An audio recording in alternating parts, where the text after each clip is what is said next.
Hello and good afternoon. Thank you for joining the Pituitary Network Association's webinar program. The PNA is a nonprofit organization that relies on the support of our members and donors. We offer this webinar series to help educate patients, their families, and their healthcare providers. During the webinar, feel free to type in your questions at any time. Please note that all questions will be saved until the end of the webinar. We have allotted time to answer as many questions as possible. Any questions that are not answered will be reserved and answered by email.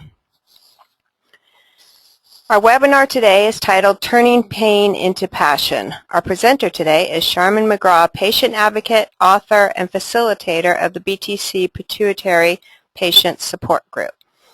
After Sharmyn's own pituitary surgery more than 14 years ago, she and Dr. Kelly founded a pituitary tumor patient support group in Los Angeles.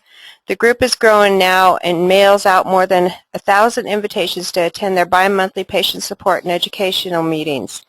The meetings are recorded and put online to help support patients from all around the world. Sharmyn's in-depth understanding of pituitary disorders comes from personal experience as a patient. In addition, over the years, she has met and helped hundreds of patients from many parts of the world. Her story illustrates the barriers that left her searching for 7 years for an explanation for this insidious illness that nearly took her life. She also discusses the importance of persistence, which led her to the correct diagnosis, Cushing's disease. Cushing's is a life-threatening hormonal imbalance caused by a pituitary brain tumor. For the past 14 years, Sharmyn has been dedicated to helping medical professionals as well as the public to understand the critical role hormones play in the quality of our life. Now let me introduce Sharmyn McGraw. Hello. Hi, Sharmyn. Hello. Hi, you're on. Thank you. I'm so welcome. excited. Thank you to the PNA for having me here. It's always such a privilege to get to do anything to help you and also to present my workshop, Turning Pain into Passion. And I'd like to thank everybody that's attending as well. Thank you so much for taking time to be here. It's really exciting for me. Well, we'll get started. This is a topic that's very, very passionate to me. Turning pain into passion is something that I just don't see enough of sometimes when I'm dealing with patients that are sick from a horrible disease like pituitary tumors can cause. But the one thing I do know, and I have learned through the years, is that regardless of situations, whether it be a pituitary tumor or some other kind of challenge in our life, we always have a choice to be happy, because people can take our health, or situations can take our health, but they can't take our happiness. So about 14 years ago, after my surgery, I started a support group with Dr. Kelly, as we were talking about earlier.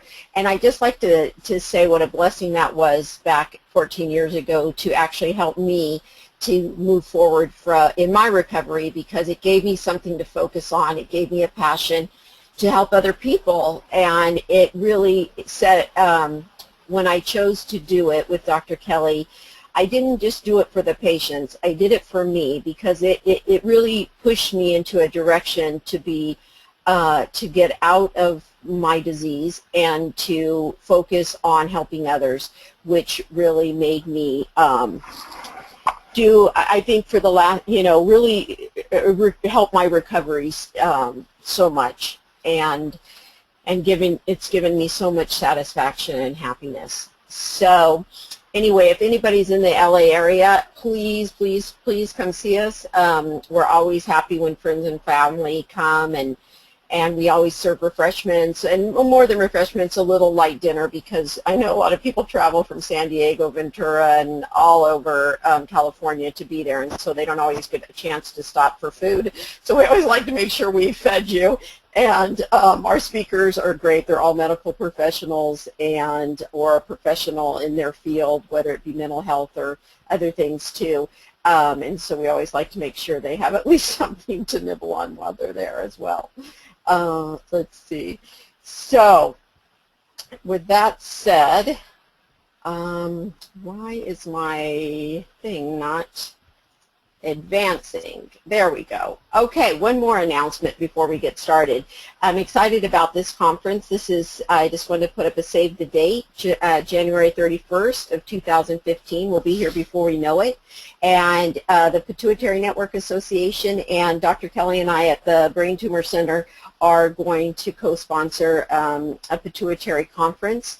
The Brain Tumor Center will be sponsoring doctors' portion, which is the January 30th and 31st. And on the first day of the doctors' conference, we will be having a live surgery.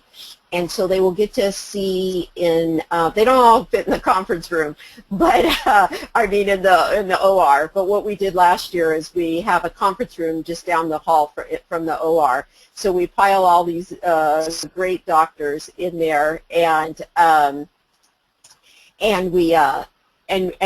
we wire Dr. Griffiths and Dr. Kelly with microphones and high definition TVs. So as they're doing surgery, doctors are seeing exactly what they're seeing and getting to ask and interact with questions, and it's really fabulous. So if you have any of your medical team that you want to make sure that they get there and they watch this, there'll be more information on our website and on our Facebook and stuff as we get closer. But then also on the patient side will be a full day of great speakers, and that evening is the Gentle Giant Award, and Dr. Kelly will be honored with that in 2015. Okay, so with that said, there we go. So let's get started. So who are we? Obviously, this is me. This was before Cushing's, after Cushing's, a few months ago. I'm not sure why this little thing, I don't know if you guys can see it, but it keeps popping up. But anyway, so this was me. And I love this saying, what lies behind us and what lies before us are tiny matters compared to what lies within us. That's truly one of the things I try to live by. So who are we? Are we our challenges? Are we our disease? Are we a good daughter, a son, a mother, a father, an employee? Are we living the life we really want to live? I know after my pituitary surgery, I was one of the lucky ones. I was in remission. And although I had a very difficult tumor, Dr. Kelly, my neurosurgeon, was able to remove the entire tumor. And for the last almost 15 years, I've been Cushing's free. I'm grateful every day for that. Again, I'm one of the lucky ones. I know that's not everybody's situation. But how did I go from nearly dying from a disease that because of lack of education on the part of our medical community to being grateful, and truly I can say I wouldn't go back and change it. I like to say my biggest blessing was just cleverly disguised by a horrible illness. After my surgery, I was tumor-free, and by all means of the way of our medical community and society, how they understand it, I was well. The tumor was gone, so I needed to be well. But for 7 years, I had been 24/7 focused on an illness. 24/7, I was determined to find out what was taking my life from me. 24/7, I was relentless to take back the power and live my life and prove to the doctors and society that I was sick, and I did not do this to myself. I was not to blame for the way I looked, the way I felt, the way I could barely function. I was not to blame for not living my life the way I used to, or the way society says I should have been living it. So, okay, I was right. I won. I was not to blame. But what did that get me? I didn't get an apology from the medical community, I know that. So where does that leave me? Well, so how do I now 24/7 relentlessly focus on living the life I so often blamed the doctors for taking from me? How did I start to fight to get my life back when the past 7 years I woke up every day focused on the laundry list of things I could no longer do because of Cushing's. To be perfectly honest, I realized I had forgotten how to live my life.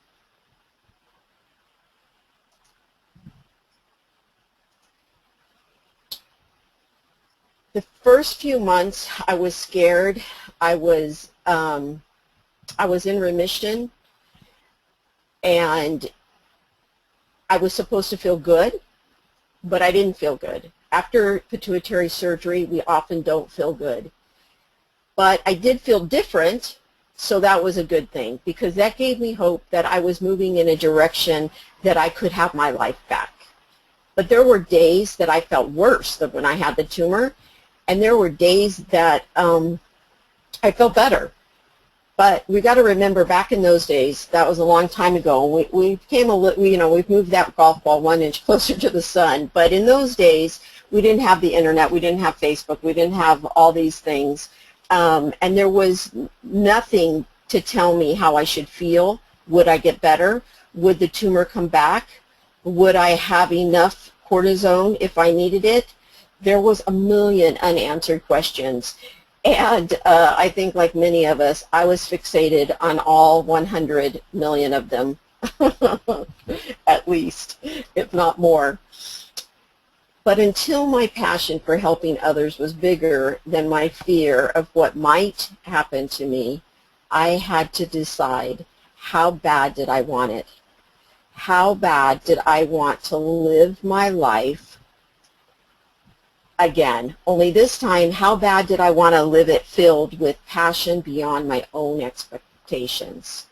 First, I had to ask myself some really hard questions. Who was I? Was I the same person I was before I got sick? I highly doubt that. I know I wasn't. Before I got sick, I didn't know I had this strength inside of me that I found while I was dealing with this illness. But how bad did I want it to live beyond this experience that I had of having Cushing's? How bad did I want to live life with passion beyond my own expectations? And most importantly, did I want to do better this time around? Did I truly believe I deserved greatness?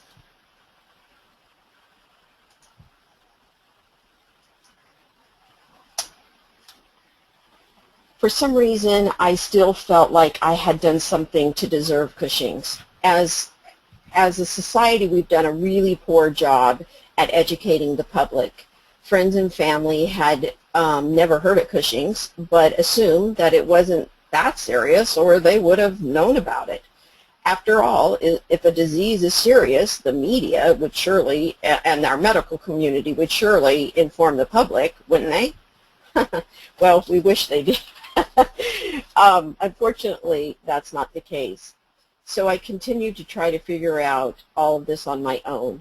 I often hear from patients, and one of the things that just hurts me when I hear it is that their family, even though they've had their tumor removed, that their family still doesn't understand why they're not better, and why they just can't snap out of it or think positive.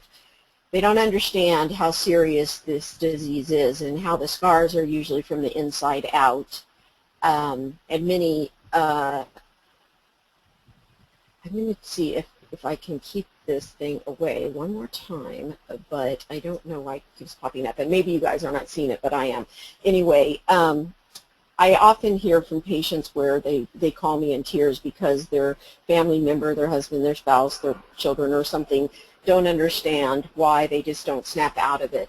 And after their surgery, after their tumor's been removed. And I always tell them, just because we have not done a good job educating society about how serious this illness is, doesn't lessen the fact that this person is sick and has been very sick for a very long time and is going to need to take time to heal from the inside out. So with that said, there's still part of us that can heal and can move on and can still live a happy life. And that, unfortunately, with challenges, can be harder than it is for some people. that haven't had these things to deal with, but it's possible. And you can do that when you find your passion. So how bad do I want it? Can you hear me? Yes. Yes. Click the bottom one. Okay. Bottom choice. This one? That one. Yes. Oh, thank you. I've never seen that before. I'm like, so frustrating. Thank you for your patience. So anyway, we'll get back to this. So how bad do we want it? First of all, starting here is who am I? Who have I become? Do I want to do better? That's a question that is can be really painful to ask, because you have to really do some deep soul searching. I had to decide, was the price worth the prize? Because a lot of times when you've dealt with something for so long, you forget what the prize and the price is, and all you know is it's going to take a lot of work to get your life back, because you can't see the light at the end of the tunnel. But if you do some deep soul searching and really find out who you are at your core, you're going to be able to decide, is the price I'm going to pay to live my life to its fullest worth the price? Is there a reward for making up my mind to live life happy and with passion? I believe there is. I think there's a lot of good in the world. There's a lot of good to be done. There's, even with limitations, there's so much out there. The world is big. We can't live in a box. We have to remember there's opportunities everywhere, and they're always there, and we always just have to focus on what we want and not what we don't want. So if the answer is yes, I suggest continue. So one of the things that I know for sure is that we're all given some God-given talents. Sometimes we forget what they are. So finding out who you are and doing the soul searching also reminds us on what we're good at. What talents do we already have? And when we figure that out, start with that. What's the big ideas that you've always had, even before you were sick? Because those are still things that you're going to be able to do. And those are the things we still want to focus on and direct our attention to. So the next thing here is eager, flexible, and willing to change. Wow. So eager. That is a word I love, because when I meet a kid, especially like small children, and I hear their enthusiasm, and I just love how they can tell you the simplest thing with such eagerness, because they don't think beyond that. They don't sit and contemplate, let's see, I'd have to buy a new car to get there. I'd have to do this. I'd have to do that. I'd have to have more money in the bank. I don't know. Grandpa didn't probably, fill up my lunchbox. The kids don't think that way. We've put all those limitations on ourselves. And so when we're looking at something so big as recovery from an illness and living life with passion, there's a whole scope of work that we have to take into consideration that need to be in the mix, because we can't do one without the other. And I'll tell you, to find passion in our lives and to live life to the fullest, we have to be willing to be eager, to be flexible, to be willing to change, because we're never going to get a different result by doing something the same way every time. We know that. Willingness to change can be difficult. Being flexible can be difficult, because most of us have spent a lifetime just living life one way, just doing it the way we always do it. And once we've been knocked down and kind of thrown this monkey wrench and having to deal with an illness, we have to look at life a different way. And we have to find the new now. And the new now is going to only be there if we're eager, we're flexible, and we're willing to change. Now, the next thing I have here is team and surroundings and high vibration. Okay, so we're going to build a team. Eventually, you're going to build a team, and because nobody lives life alone. And if you do, that's a problem. We really always need to have a team. But sometimes it's surprising who's on our team. A lot of times I have patients come to me and they you know, tell me about their mother, their father, their brother, their sister, they're not supportive, they're not this, they're not that, then kick them off your team. They're not a team member. It's okay to have family not be on your team. And sometimes it's a good thing not to have them on your team. Your team is someone that supports you and is there for you and is willing to help pull you up the hill and not push you down it. So anyway, where I write about surroundings, surroundings are really important when you're trying to find passion and to live life to its fullest. When you know, it's the little things. I mean, if we look around and you have a lot of clutter, I'm the worst. I love clutter. I don't know why. I am like a magnet to clutter. I go into a friend's house and they throw everything away. There's not a stitch of paper.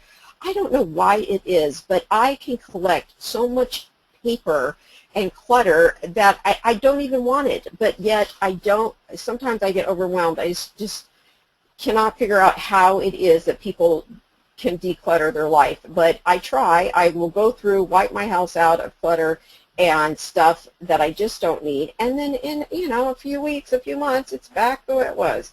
But anyway, surroundings are really important, to have them in a positive, healthy, happy, whether it be that you're listening to the music you love, or candles. I love candles. They always get me in a really good mood.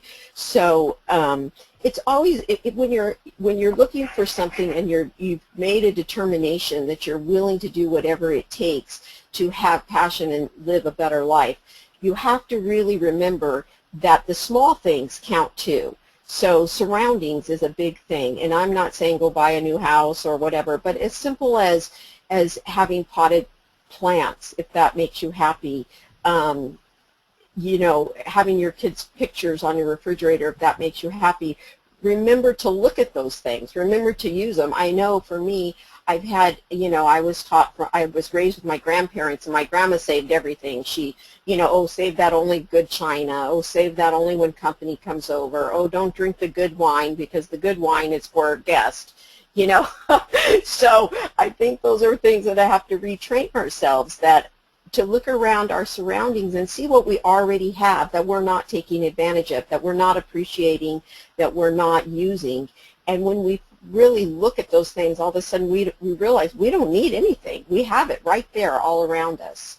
High vibration, what does that mean? Well, for me, high vibration is I like to be around people, not people that are overactive or hyper.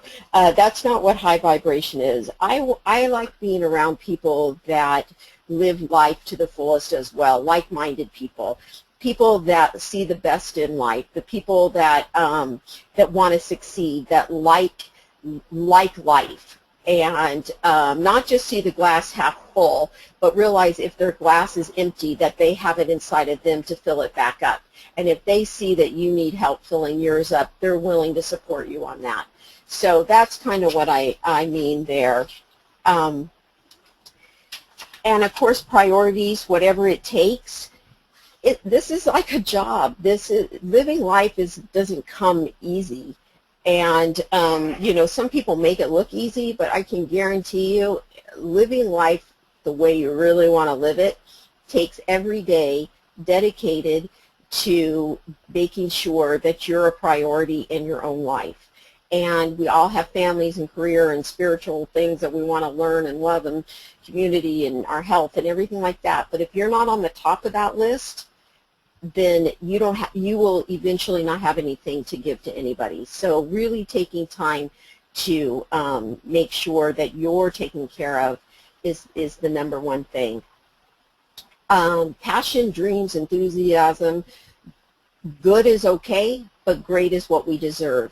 And when we focus on that is when we truly can start to move forward and really develop passion in our life. Now this screen here, it's complicated and it's busy and it's got a lot of things going on. And why won't this change? Does it want? There we go. And really trying to get your life where you want it after having a challenge like a pituitary tumor, and after dealing with doctors and surgeries and all the things that come with that, and deciding, wow, I don't want to live in this illness anymore. I want to live life. It can be so overwhelming. It can be confusing. It can be scary. So when you feel all those things, it's the perfect place to start. It doesn't sound like it, but it truly is. You're not alone in this journey. You will start to build your team as soon. But first of all, step one is getting to know yourself. And I love what Henry Ford wrote here. One of the greatest discoveries a man can make, one of his greatest surprises, is to find he can do what he was afraid he couldn't do. Okay, so what is passion? I often talk to people and they go, oh, Sharmyn, you're so passionate about life and this and that, and I don't even know what I want. I have no idea.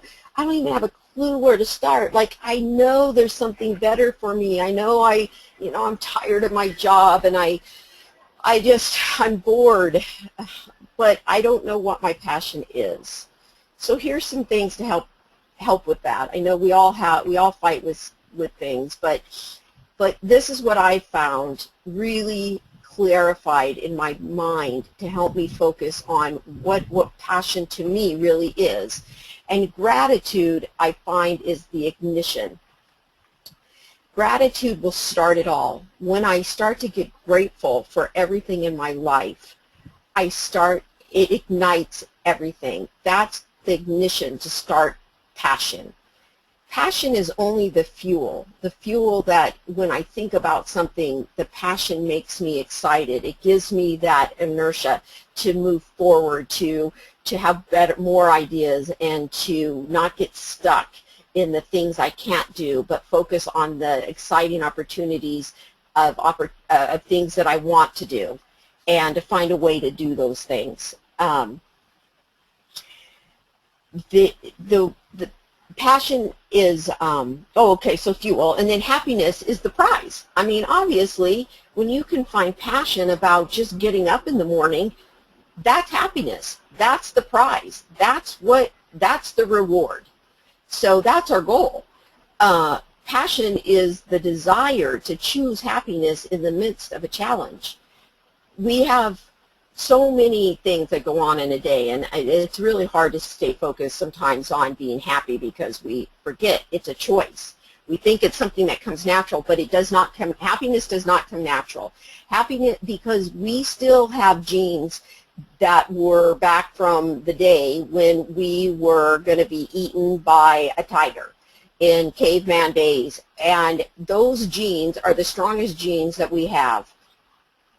So we forget that happiness is a choice. You can take someone's health, but you can't take their happiness, and that we know for sure, because that's a choice. Happiness is not the belief that we do need to change. It is the realization that we can. I love that. Sean Anker is a professor at Harvard University, and he teaches, it is positive psychology. And there's a course that he teaches on happiness, and it's the most popular course at Harvard, believe it or not. And if you get a chance, I put all of this on the very last slide as well, so you don't have to write down these things. If you want, you can get them later and when we're discussing things. But Sean's books, and if you go to YouTube and watch his video on happiness, oh my, it's the best video, that you should watch it every day, at least for a month, until you really get it, until you change some bad habits, because he can help you do that.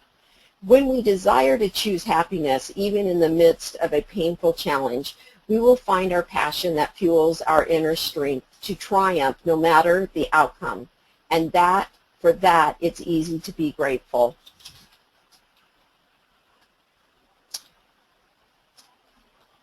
So we can talk about passion, we can talk about all these things and happiness and stuff, but it's truly essential to take the time to evaluate where you are in life. Everybody's at a different space, and the funny thing is we usually think we are at one spot when we're truly not, and it takes a while to figure out, I'm really not where I thought I was. It's essential to know, really know, if your beliefs about your past are serving you well, or if it's time to stop telling yourself the same old story about I can't because I whatever, fill in the blank, or if I didn't have so many challenges, I would be doing all these great things. I mean, I know I've told myself those stories a million times. Every time I watch something inspirational, I say, well, I would do that too, but I don't know how to do this or that. I always can find the excuse. But when you truly work on knowing who you are and wanting what you want in life, those excuses get less and less. If you don't know who you truly are, and most of us don't, and sometimes that finding out who we are is on a day-to-day basis, but if you don't know who you truly are and why you think the way you think, you can't possibly know where you want to go. But you will end up somewhere, and you won't know how you got there, and that's true.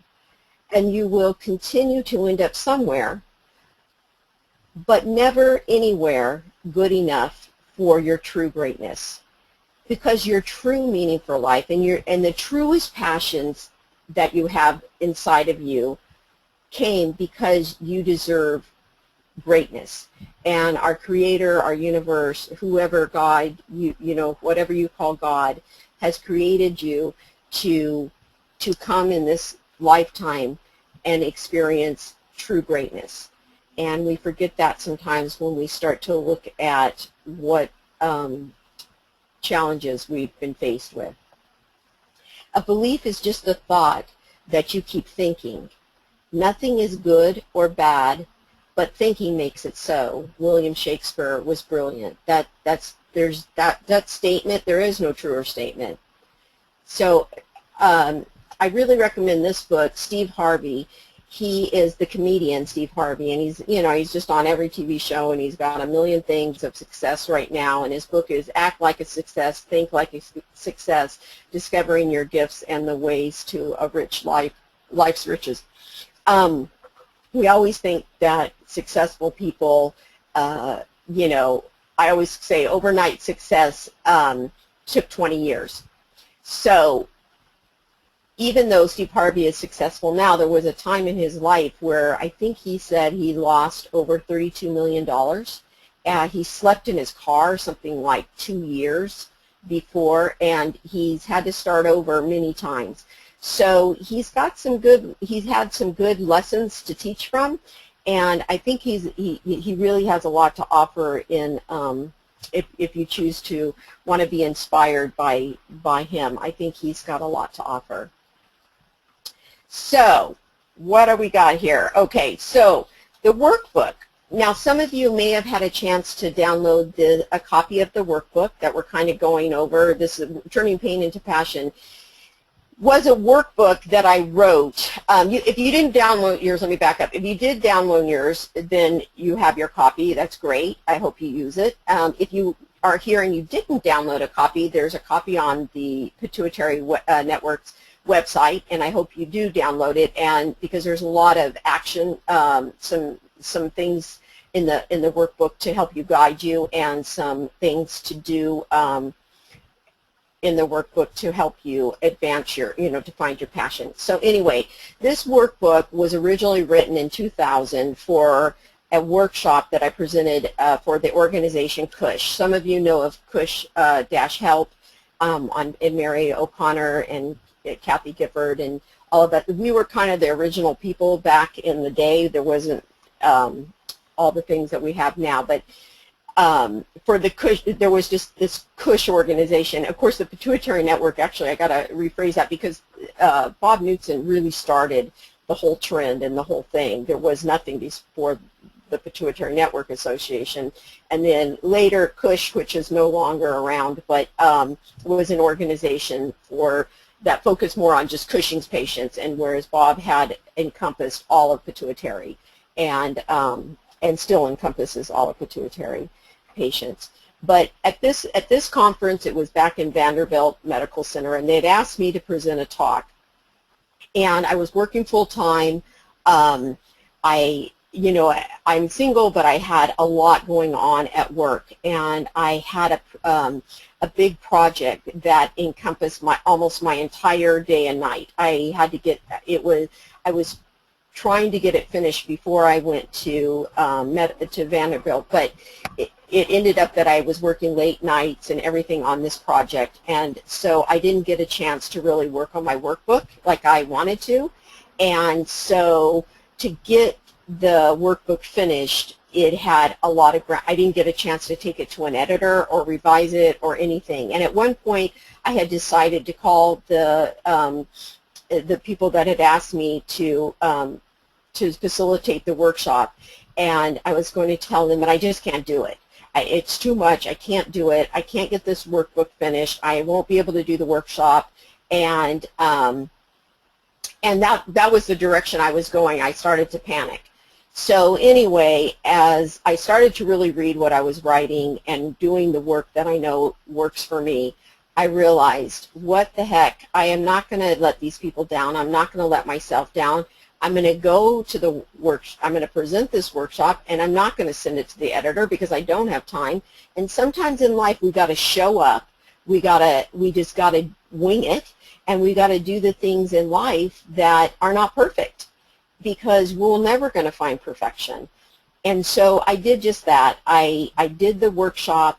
I went to Vanderbilt. I met all my dear Cushing's friends and family friends, and we had so much fun. And I still to this day think of how I would have felt had I not done that workshop, and how I wouldn't, if I didn't show up in life, what are the things that I've missed out on.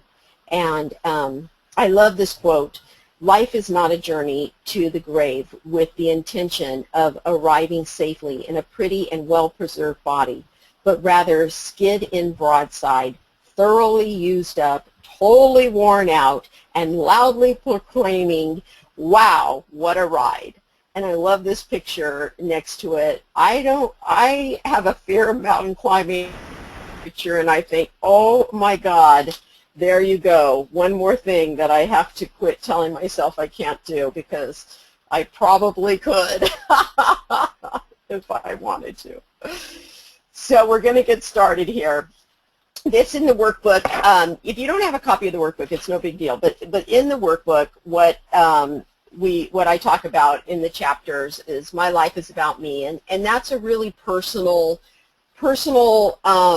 journey that I chose to share with a group of people that I don't know, and I've shared it with the world.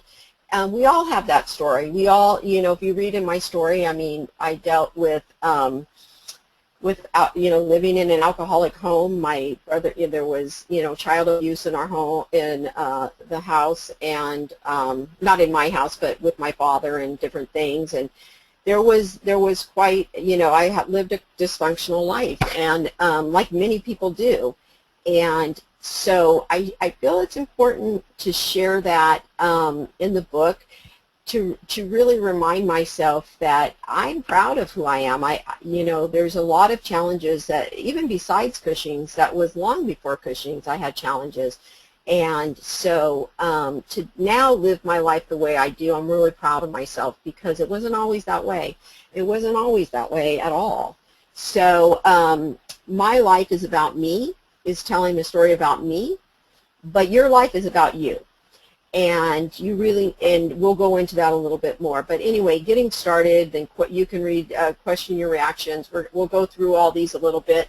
And then this workshop was designed not to replace anybody's, medical treatment or anything like that, but to live more passionate through exercises. And I think that's one thing that we forget, that we have to make our life what we want it. We want to be passionate. We have to use tools to help remind ourselves how to choose to be happy, how to use passion to fuel that happiness. So I love this. I love this quote. I added it in here. I started concentrating so hard on my vision that I lost sight. That can happen real easy if we're not careful. So the good news is my life is about me and your life is about you. Sometimes I don't know if that's a good thing or a bad thing, because sometimes I think to myself, maybe I want someone else's life. But then, and then you find out what really, the grass is not always greener on the other side. You see these, we all look at celebrities and we think, man, their life is great. And then we hear these tragic stories of, a Robin Williams or whatever, where, it's not always what we see it's behind the scenes that really make us who we are. So living life today with passion includes my past, my thoughts about the past, and my actions or inactions I take or don't take based on my beliefs about the past. Recognizing my thoughts that are now my beliefs and my behaviors associated with my beliefs free me from repeating them in the future. One thing I realize is, I was working with like Bob Knutson, and Linda Rio is the mental health professional, and she used to work with the P&A and stuff like that. But she got a bunch of us together, and we all contributed to this book, The Hormone Factor. And when I was writing the chapter that I was assigned to write about a patient's perspective, it really reminded me that nobody comes to an illness that day. We come to everything in our life from our past and how we believe, what we think about our past. And so I get a lot of patients, and they fixate on this disease, and everything that's ever happened in their life is now manifested even bigger than life when they have this illness. But they don't really blame it on the things in the past. All of a sudden all these things become the illness, and it's just not true. It's that we don't look at a lot of our history. What did we not deal with? What has not been dealt with that's now included into this pot that I have to deal with this illness? So one thing that I really, really, really encourage is that people take time to meet with mental health professionals, whether it be at your church or a counselor or a priest or whatever it is to you, or that your insurance would allow you to take advantage of or not, or financially. But it's so, so important to really get to the bottom of what you believe, and is that belief based on something that you can let go of now? It was maybe something you needed as a child to survive, but as an adult hurts you. So we all have a past, and we react because of our past, and sometimes when we're not conscious of it, it will just keep showing up as illness and as bad behavior and as weight problems and eating disorders and financial problems. So recognizing my thoughts that are now my beliefs and my behavior associated with my beliefs frees me from repeating them in the future. That's really, really important. But how do we even get to that point? So you'll see on pages, let's see, I think there's pages like 9, 10, and 11 is a series of questions. And this is the most important part of the workbook, is to really go through those questions and truly answer them to your honest, as painfully honest as you can. Answer those questions, because that will tell you exactly where you are and who you are by the way you answer those questions. So I've picked a few, and what I tell you in the workbook to do is to make 2 copies of the questions, 3 copies, save 1 original copy so you can always use them, and then make a couple more copies so you can write on them. But anyway, the first time you write it, nobody's going to read it. It's all about you. It's your journey. And then you're going to do the workbook, and then after that, and do the exercises in the workbook, and then a couple months later, go back and answer those questions and see how much you've changed and who you are at that point. So anyway, one of the ones that I wanted to go over, that means they're all important and everything, but these were just a couple that I picked out of here. And let's see, one of the ones that I wanted to talk to you about was contributions. So just as you are, what could you do just as you are, with all your limitations you put in your life or have been given to you, or however you want to look at it, you know, just as you are, what could you do to help thousands of people? You know, before I didn't think I could help anybody. I mean, I was diagnosed right out of high school with severe dyslexia, and it was really painful to go to high school and to work and to do things like that, where if I had to write anything, I would absolutely break into a panic attack because I was so embarrassed of my grammar and my spelling, lack of spelling, that I would do just anything to avoid writing a note, writing a birthday card, writing anything more than just signing my name. Literally, I had anxiety attacks from it when I would think that I would have to write something for someone. So right after my pituitary surgery, my passion to help educate and raise awareness for pituitary disorders was stronger than my fear that I had of my poor writing and grammar.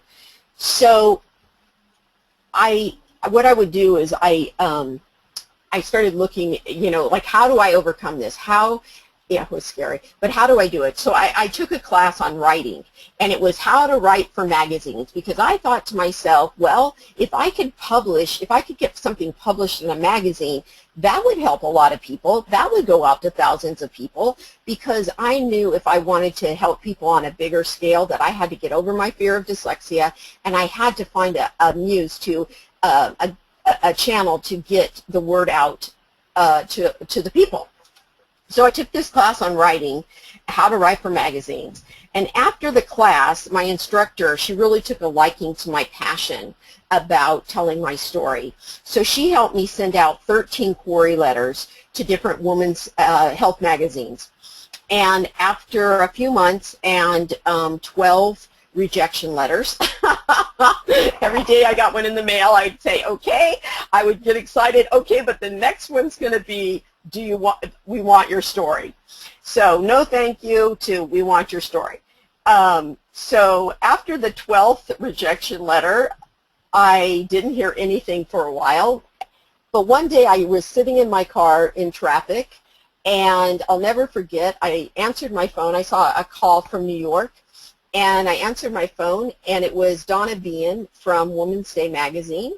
And she said, Sharmyn, this is Donna Bean from Women's Day magazine, and I got your query letter. And I was wondering, have you sold your story yet? And I said, no, not yet. You're just the person I was waiting for. And she said, well, we want to buy your story. So I don't know what I was more excited about, that I was going to send, that, you know, over 13 million readers was going to learn about Cushing's disease, or that I had went from being dyslexic to someone that was going to write an article in a magazine.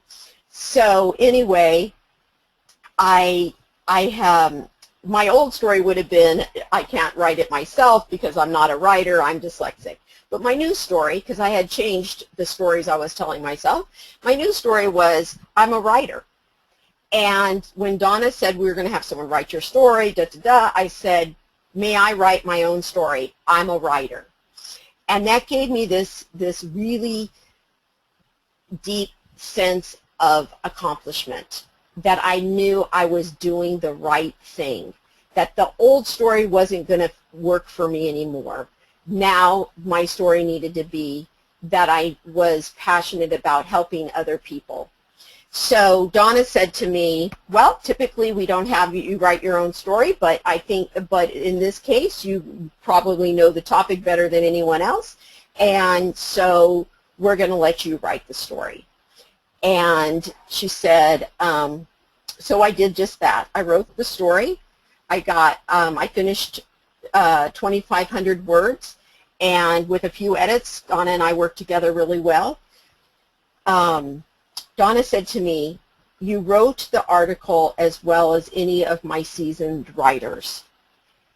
That's when I knew I didn't need to tell the old story ever again, that I really was a writer. And from that story, from that article, a London magazine contacted me and asked me to write another article. At first, they wanted only 700 words, and my old story would have been, well, they must know best, it's their magazine. But instead, I told a new story, and I knew that I lived the disease, and their readers deserved a full featured article. The editor agreed and said, you're the expert. I will give you 2 pages, 1,800 words. So sometimes we have to stand for what we believe and what we know, and sometimes that's getting that old story out of our head. There's this great book right here that I recommend, Hardwiring Happiness by Rick Hanson. It's a really good book, and it really goes into detail and explains how old DNA is passed on, and old thought processes are sometimes just survival and not truly benefiting us in any way, shape, or form. So the one thing I know is we co-create our life. We co-create our life with the universe, with whatever you want to call God, whatever energy you know you came from. So life is our personal story, and we are the authors. So for goodness sakes, let's write ourselves the heroes from now on. One thing that we do know is like attracts like, so it's always better to be around people with like mind. And when you don't like something, change the channel. I know we don't, we often say, I don't like this, I don't like that, and I didn't like what he said, and we know they could do better, but it's kind of like telling yourself, I don't like country music, but I keep listening to this country music channel, and I wish they'd stop playing country music. But it's not up to them to stop playing country music. It's up to us. Turn the channel. Get on another frequency. Don't stay on that frequency. Move to the frequency that best suits you. So what are we asking the universe sometimes to help us with? There's the law of attraction, and we know that. We know that like attracts like. That's physics. But sometimes we get ourselves confused. Like, I have friends that are writers and different things, and, I hear different stories, and I say different stories to myself. But it's, sometimes it's like I'll hear, I want to write a book, but I'm not a great writer. But I have a great idea for a book, but I don't know where to get started. So what exactly are you telling the universe you want help with at that point? I'd be confused. So maybe a better way to look at something like that and to think about it would be, I want to write a book. I'm so grateful for my overactive imagination. I'm always filled with great ideas. I'm so excited when I dream of sharing them with the world. I've joined a writers group to help me with the information I need to get started. Desire, gratitude, imagination, giving to others, excitement, happiness. Those are powerful words which make me feel good and empowered. Now the universe knows what I want, and it can conspire to help me co-create life. Down here I wrote, my superhero is Clark Kent, the one that shows up as himself, knowing he does not have superpowers, but makes a difference anyway. Because being bulletproof is easy when you're bulletproof. We're not bulletproof. We're just the Clark Kent.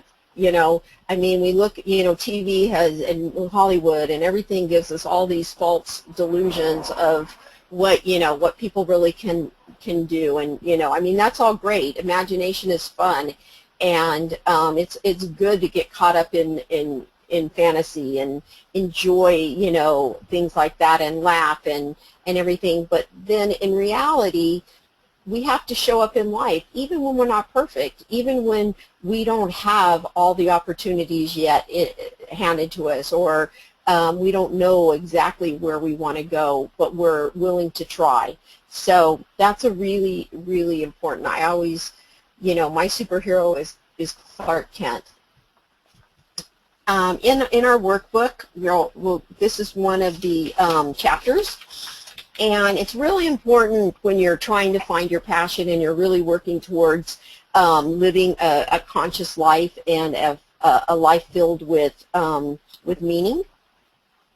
Because watch your mouth. Our minds, we tend to believe that there's an unconscious mind and a conscious mind, and that they're separate, but they're not. They're one entity, they're one unit with two different capabilities. So our mind is what creates our reality, not circumstances. How we think about the circumstance is what makes our reality. So sometimes, you know, we'll say, oh, that was a horrible situation. That was not what I wanted to happen. Okay, was it, or is it just the way we chose to look at it? So can we redo that? Can we change that circumstance, the way we think about it? And in this chapter, if you go into the back, you'll see the exercises that I've written down to help rewrite the story and rewrite your realities. Because our unconscious and conscious mind is one, it is essential we empower ourselves with positive thoughts so not to allow our unconscious mind to turn negative thoughts into high blood pressure, diabetes, cancer, disease, etc. Remember, our unconscious mind doesn't do our thinking. It can only respond automatically. It doesn't know right from wrong. We have to tell it. Ronald Glasser is this great, I read a book from him one time and it was really amazing, and he writes, it's the body that is the hero, not science, not antibiotics, not machines or new devices. The task of the physician today is what it has always been, to help the body do what it has learned so well to do on its own during its unending struggle for survival, to heal itself. It is the body, not medicine, which is the hero. I think that's really, really important. I mean, I see so much with patients and friends and, you know, just people that I meet where, where everything is, you know, this goes wrong or that goes wrong, and they're, you know, the next thing you know, they're in the doctor's office getting a new medication, and before long they're on 15 different medications. And I have a friend that's really a sweet person, and she grew up in the movie industry, and her father was quite famous growing up, and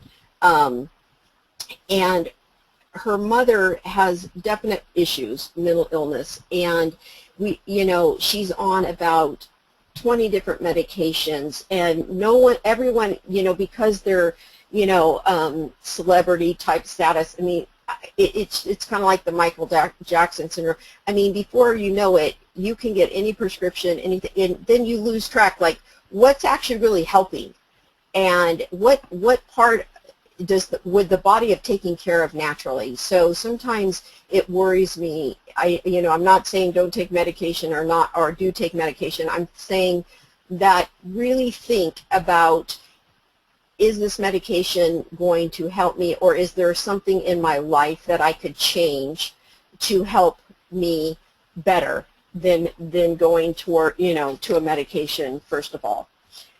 Studies show it is those with a conscious, creative mind that are most likely to recover from an illness. Thoughts create feelings, which create a response, an action or a reaction. Happy, positive thoughts promote healing. For an action is something that we take through thought. We thought about it, we and we decided what the best form of action would be for us. A reaction is something you don't think of, that it's just an automatic reaction to something where usually you end up feeling guilty about later. So really we want to change from thought to action, not feeling to reaction, because usually reactions are caused by a feeling and not a thought. So anyway, this is a great book if you have it. It's an older book, but it's really good. Barbara Levine was diagnosed with a brain tumor, and she wrote this book, Your Body Believes Every Word You Say, and it's really an amazing book. I highly, highly recommend it. Let's see here. Your best is going to change moment by moment. It will be different when you are healthy as opposed to sick. Under any circumstances, simply doing your best, and you will avoid self-judgment, self-abuse, and regret, by Don Miguel Ruiz. This is another book that I really, really recommend, and I just noticed we are getting low on time. So I'm not going to go into detail about that, but these are really things I'm just going to point out. Like, I know now with social media, it is really, I see a trend that is going in a direction that eventually can have a lot of problems. Not necessarily, but if you don't watch it, it can. We're losing a little bit of touch with real people and real things and real emotions, because it's much easier to type something in on an electric masquerade than it is to say it in person or to communicate properly. And we don't ever want to do that, especially when we're when we're seekers and seeking a better and happier and more passionate life. We want to make sure that we're doing all the steps that we are, and we're not spending a lot of time worrying if we had 15 likes on Facebook or if it was Twittered or whatever. Just really watch that. And then this is another chapter in our book, which is grateful for our mistakes. I love this too. I've learned so much from my mistakes. I'm thinking of making a few more. Me too. I'm sure I will. But I love that, and I think that says a lot. Fear of failure or making a mistake, being ashamed of yourself, being embarrassed of something you did, is learned behavior. Somewhere along the lines, we've learned to be ashamed of making mistakes and learned to take it personal. Soon we began to focus more on errors we made instead of the positive learning experience we gained. I love this little quote, "Don't look where you fell, look where you tripped." For goodness sakes, I think that's true right there. So I'll let you read this, but you know, mistakes are there for a reason, and when we make mistakes, they're to learn from. And no, there's not one great leader in history or now that didn't start off didn't get to where they are by not making a ton of mistakes. So mistakes are something to be grateful for and to learn from. So here's okay. I hope we have a little bit of time here, but who's your Harry? That's something, this book is really great too, and Building Your Field of Dreams. And in the book, there's a story about these golfers, there's two groups of golfers, each have four in their party, and the first group of four go out, and then the second group goes out, and the first group comes back, and they wonder what's taking the other group so long to get back. And so finally the other four get back, and other golfers get back, and they notice that Harry's not with them, and they're like, "What took you so long, and where's Harry?" And they said, "Oh, Harry had a heart attack at the first hole." And they're like, "What?" And they said, "Yeah, that's what took us so long. We had to hit the ball and carry Harry, hit the ball and carry Harry." And they're like, "Oh my God!" The other golfer's like, "That's horrible." And they said, "Yeah, he wasn't a good golfer at all." But I mean, this story is to remind us, okay, no, that it's ridiculous that you keep going in life carrying around this dead Harry. So we all have a dead Harry. That's for sure. There's always something from our past that it's time to let go of. Get rid of it. It does us no good. We are holding on to this dead Harry. We're hitting the ball and dragging Harry, hitting the ball and dragging Harry. So it's holding us back. So, you know, take time to, I have people write down on a piece of paper the name of who's your Harry or whatever your Harry is, and put it on that piece of paper and tear it up, just rip it in shreds and get rid of it. We don't need it anymore. So mistakes are blessings because it means that we're taking chances and living life with more passion. Imagination is more important than knowledge, for knowledge is limited to all we know and understand, while imagination embraces the entire world and all there ever will be to know and understand. I don't think there's anyone I admire and love more than Albert Einstein. And the last chapter here is gratitude, gratitude, gratitude. A grateful mind is a great mind, which eventually attracts itself great things, because we know for sure like attracts like. Energy attracts energy, the same energy. So down at the bottom is a quote from myself that I wrote, and I try to live by this and remember this. I was discouraged because the holes on my soles of my shoes made it difficult to walk. But as I began to be grateful for my feet, I suddenly realized God had already given me wings to fly. There is, here's the last chapter, and I know we're running short on time here. So anyway, breaking through. All of you are here, and you're one step ahead of most people because you've decided to show up in life. And so congratulations. We need to always celebrate our wins. So many times we forget to celebrate the things that we have done to be a better person and to gain control of our lives and to live with passion and to choose to be happy. I love this story about the chicken was in the egg, and it was so happy and it was so comfy and it had everything it needed, and then it started to grow. And as it started to grow, it started to beg God for a bigger shell and more food. And as it began to grow, all it wanted was a bigger shell and more food, because that's the only thing it knew. But when it finally broke through, the universe, the baby chicken could not dream bigger than the universe. So the chicken had no idea what was outside of that shell. We don't know what's outside of our shell, but if we only ask for our limited thinking, if we only ask for a little bit more of what we already have and we want more of, without, dreaming big. I mean, go for it. Ask for everything you want. The universe is here to conspire to give us everything that we want. And we don't always know what that is, but if we do the steps every day to remind us to live with passion and make choices of happiness, we will soon have opportunities far beyond our own expectations and far beyond our beliefs. So here is really the last, let's see, yep, here's really the last page to the to this webinar. And so if we have, I don't know if we have times for questions or anything, but I'd love to hear from you guys. These are all things, if nothing else that you do today or tomorrow, you could watch Sean Anker's video on YouTube, or Jim Carrey's commencement speech, which you would never guess would come from this comedian, then please do. But one of the other things is TED Talks. TED Talks I love TED Talks. There's not a topic that you can't find on a TED Talk on YouTube. And if you're ever down and you need to be inspired, go to that YouTube and watch a TED Talk. You'll walk away feeling great and inspired. So I would like to thank all of you. I wanted to remind you guys of a group, Inspire. That's a community for Cushing's patients to go on and talk, to other Cushing's patients. Also, Cushing's community is an important website as well.